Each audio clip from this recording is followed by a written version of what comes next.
A-D-N. It's HeadphonesNeil!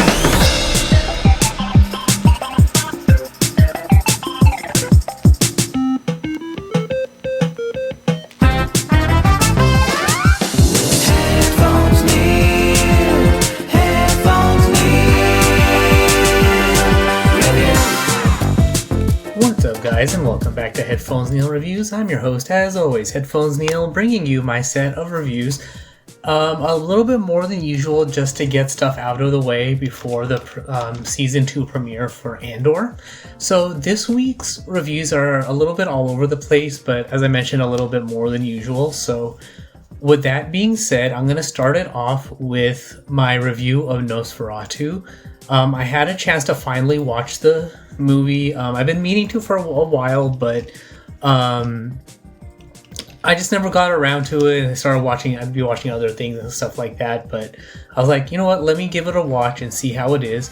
And overall, I really enjoyed the film. They kept a lot of the thrill and drama and tension of the original Nosferatu, the black and white, no audio version of the film, but they improved it to include a lot of the mannerisms and styles and performances of the 1931 Dracula. So it feels more of a merging of the two films. They're like, okay, well, we did like the tension and drama of Nosferatu, but we want the acting of Dracula, and they actually pulled it off very nicely. So even though a lot of the names have been changed, so you don't necessarily have Dracula, you have Orlok. Instead of Van Helsing, you have other people. Instead of the Doctor, you have someone else, and Mina and all of those other people.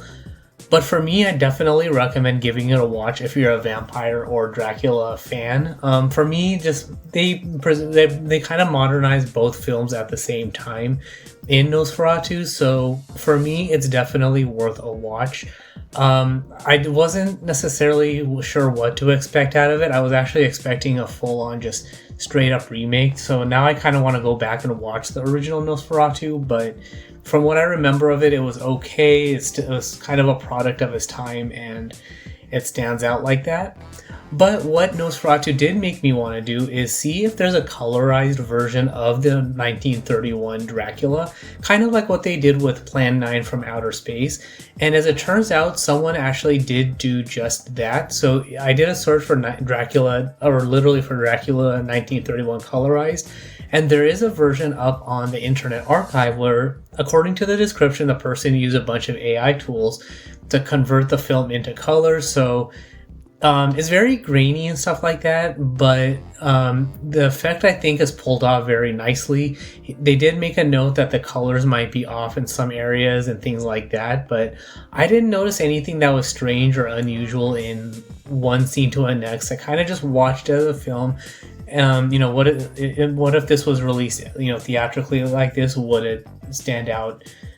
Or would anything weird stand out? And to me, nothing did. I mean, if I put my eyes on it into, scene by scene details, and maybe something might stand out. But for me, whoever did that actually pulled it off very nicely. So if you're a fan of the 1931 Dracula film, I do definitely recommend giving it a watch.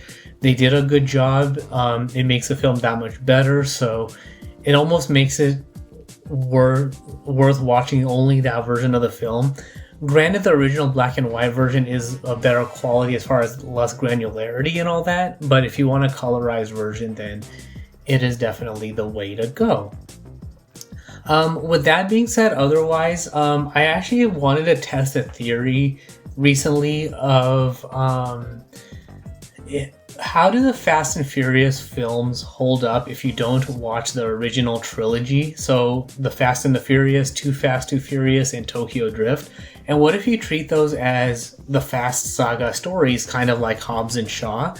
And so I actually did just that, where I watched it from the fourth film all the way to the end, without the other four films. And overall, for me, if you're a fan of the Fast and the Furious film, but it throws you off because it jumps from Too Fast, Too Furious over into 4, and then Tokyo Drift falls between, I think it's between either the 4th and 5th films or the 5th and 6th films, because of the loss of Han and then him coming back, Dom meeting with what's his name, the guy who wins the drift race in Tokyo Drift, and all of that, then if you watch from the fourth film all the way to the end, so I think it's Fast and Furious all the way up to Fast X, then overall the story still generally just holds up.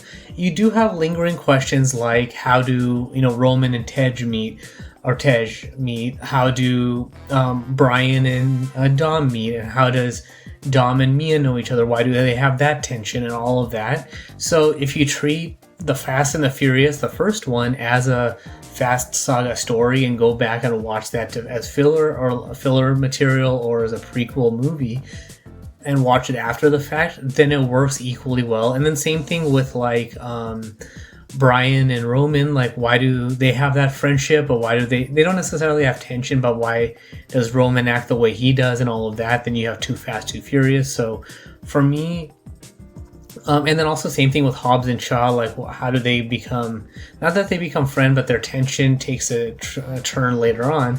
So that's where the Hobbs and Shaw film come into effect and plays out that way as far as their relationship. So for me, that actually kind of improves it a little bit more. Not to say that the first three films were bad, but I actually do enjoy those as well. But for me, they work better as Fast Saga stories rather than watching them in theatrical release order or numerical order or anything like that. So with that being said, that's just one of those things I wanted to get out of the way. I had a weird theory that popped into my mind a couple weeks ago, finally got through all those films, and that's where that comes into play there.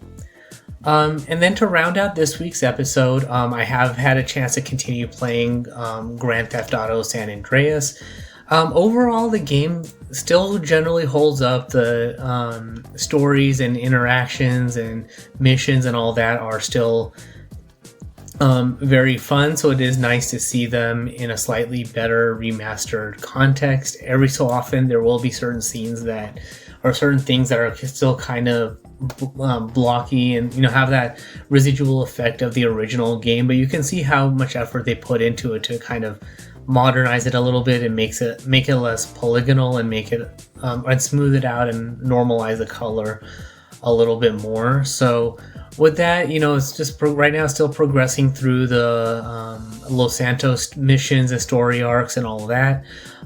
Overall, the visuals, like I said, the visuals are still good. I enjoy the sunrise, sunset times, although the gameplay is better during the day. So I recommend watching more during that. Like I like that gameplay time frame a little bit more than the evening times when that happens, but it is also a little bit easier now that I know kind of what's going on in the game, so I should be good on that front up until I'm done with San Fierro. But overall, as far as Los Santos goes, it's nice to have a little bit of context for the mission, so it makes it a little bit easier and more fun. But I also can't wait to get through the stuff that I finished so I can get through the rest of the game. But overall, still fun. Most of the navigation and controls is pretty good still. I mean, not that the original has any issues or problems, but this kind of keeps it normal and fine. Every so often it does feel like driving is a bit sluggish, so I still need to go back and mess around with some of those controls a little bit to see if I can make it a little bit more responsive, but it's nothing too negligible. It's not like it's terrible, just turning corners fast is weird, so it feels like they fixed a little bit of that to make the car driving and vehicle driving a little bit more normal and fluid as far as, or realistic, I guess. So there's that as well.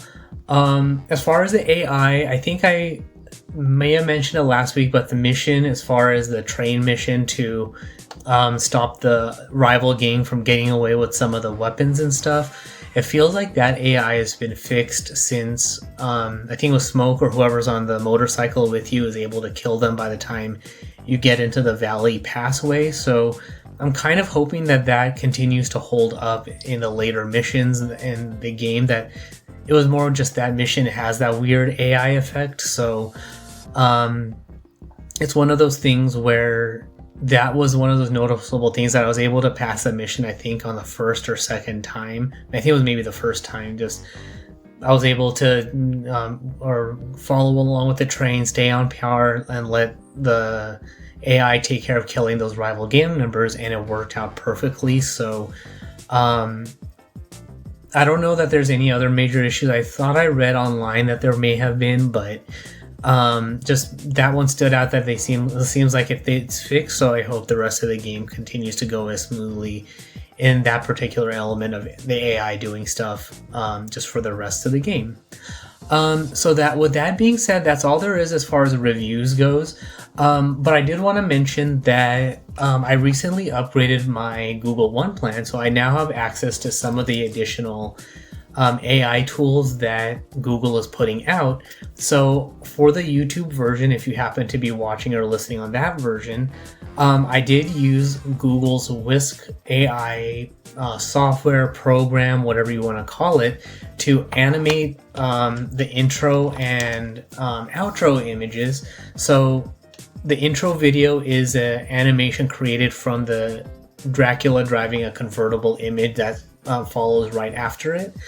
So I wanted to just see what kind of 8-second video it would create, and that's what it came up with. And then I thought I would do that same thing with the screenshot of the ending image of the colorized version of the stagecoach driving through the mountains from the 1931 Dracula. And so the closing video outro thingy is the Google Whisk animated version of that. So I don't know if I'm going to necessarily use that every single time, but I thought I would give it a shot just to see how it stands out, and maybe use that at least for the intro going forward. But I thought I would give it a shot, show you guys kind of some of the results and some of the abilities that Google Whisk has, in case you're interested in giving that a shot. But I wanted to just put it out there that that's where those images were all created from, that the intro image of Dracula driving in the convertible was done using Gemini, and then Google Whisk was used to animate that image. So hopefully you enjoy it, and it was pretty fun to give it a shot, try it out, see how it works, and all of that. And I thought I would share some of that I did. So with that being said, that's all there is for this particular episode. So if you have any questions, comments, feedback, or anything like that, you can comment on this post. All the social media sites I'm on are linked on the website at HeadphonesNeil.reviews. All the gameplay episodes, and if you want the YouTube version of this episode, as I mentioned, that it's available there as well at youtube.com/PatelN01, and it's always linked in the show notes for each episode as well if you want a direct link to that there as well. But that's all there is for this particular episode. Thanks for tuning in, and until next time.